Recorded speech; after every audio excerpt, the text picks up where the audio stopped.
Hello friends, केल के legal में आपका स्वागत है। फ्रेंड्स, आज हम एलएलएम के विषय law and social transformation in India के टॉपिक रीजनलिज्म एंड लॉ यानी क्षेत्रवाद एवं विधि के बारे में समझेंगे।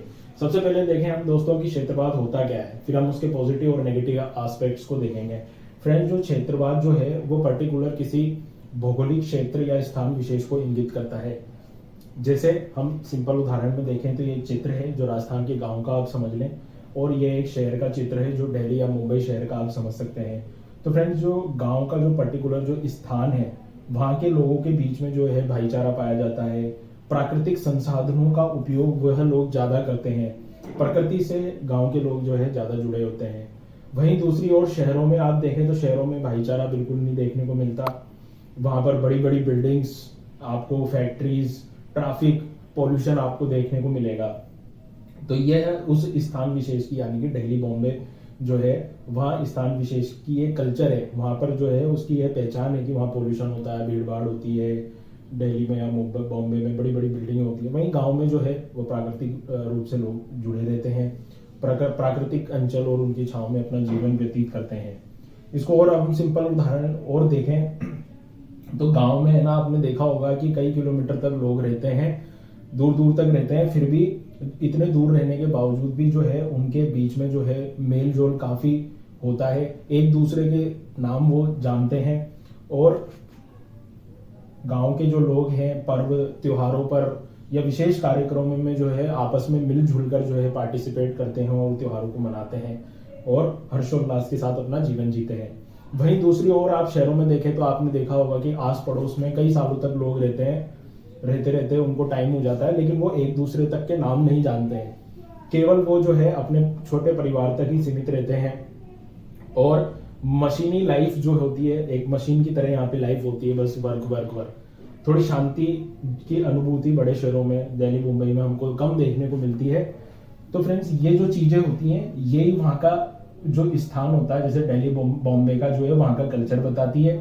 और उसी प्रकार से जैसे राजस्थान का गांव है या कोई अन्य गांव है तो वहां के भौगोलिक क्षेत्र की अपनी कल्चर और पहचान को इंगित करती है। फ्रेंड्स, यही क्षेत्रवाद होता है। अब इसका हम पॉजिटिव एस्पेक्ट देखें कि क्यों हम इसे एलएलएम में पढ़ रहे हैं।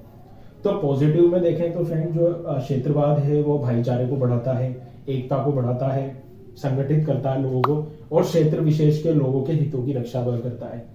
उसी के साथ में जो उस भौगोलिक क्षेत्र की जो गवर्नमेंट्स होती हैं, जैसे कि दिल्ली की अलग है, राजस्थान की अलग है, पंजाब की अलग है, हिमाचल प्रदेश की अलग है, तो वहाँ की जो राज्य सरकारें जो हैं वह पर्टिकुलर उस क्षेत्र के लोगों के कल्याण और विकास के लिए कार्य करती है। तो ये इसका पॉजिटिव एस्पेक्ट है। अब जो है फ्रेंड्स, भारत देश के अंदर जो है हम पॉजिटिव एस्पेक्ट्स को नहीं देखते हैं। हम भारत देश के अंदर जो एलएलएम में हम जो मुख्य रूप से पढ़ेंगे वो हम पढ़ेंगे नेगेटिव एस्पेक्ट्स को, क्योंकि क्षेत्रवाद के कारण जो है लोगों में काफी भेदभाव उत्पन्न हुआ है। लड़ाइयां एक दूसरे में क्षेत्रवाद को लेकर काफी होती है। फ्रेंड्स, अब आगे हम देखेंगे नेगेटिव एस्पेक्ट को। भारतीय संदर्भ में जो हम एलएलएम के अंदर पढ़ते हैं या लॉ के अंदर हम पढ़ते हैं तो वह नकारात्मक दृष्टिकोण हम क्षेत्रवाद का भारत के संदर्भ में हम देखते हैं। वो क्यों दोस्तों, कि आप एक सिंपल उदाहरण से समझिए कि जैसे आप बनारस के रहने वाले हैं और आप कई पीढ़ियां आपकी वहां पर गुजर चुकी है, तो आपको यदि मेरे यहाँ पर, जैसे मैं राजस्थान का रहने वाला हूँ, तो राजस्थान कोटा अगर आप आएंगे तो आपका मन नहीं लगेगा, आपका बार बार जो है आपके घर की तरफ मन ज्यादा जाएगा। क्यों? क्योंकि आपको काफी लंबा समय हो गया है, तो आप आपकी बातें ज्यादा करोगे।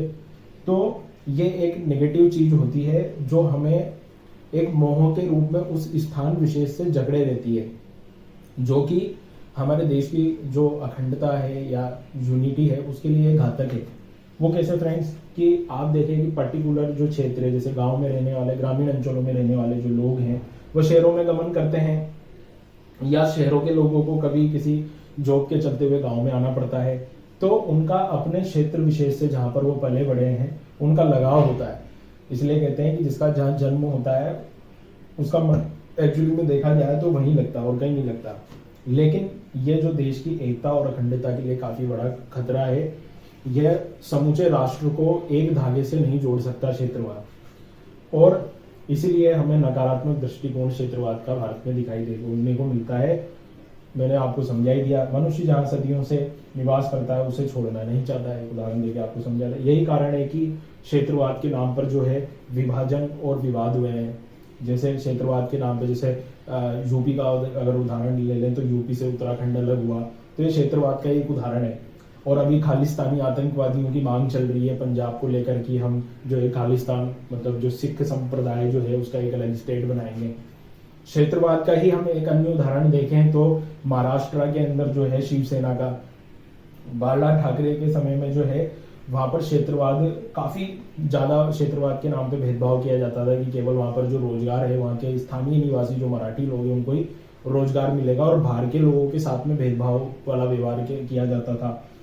और ऐसे ही आप अभी साउथ इंडिया में चल जाओ, तमिलनाडु प्रदेश वगैरह में आप जाओगे तो वहां पे नॉर्थ इंडिया के लोगों से काफी लोग नफरत करते हैं। तो एक क्षेत्रवाद की एक ये संकुचित मानसिकता है जो कि देश की अखंडता और राष्ट्रीय एकता के लिए बड़ी घातक है।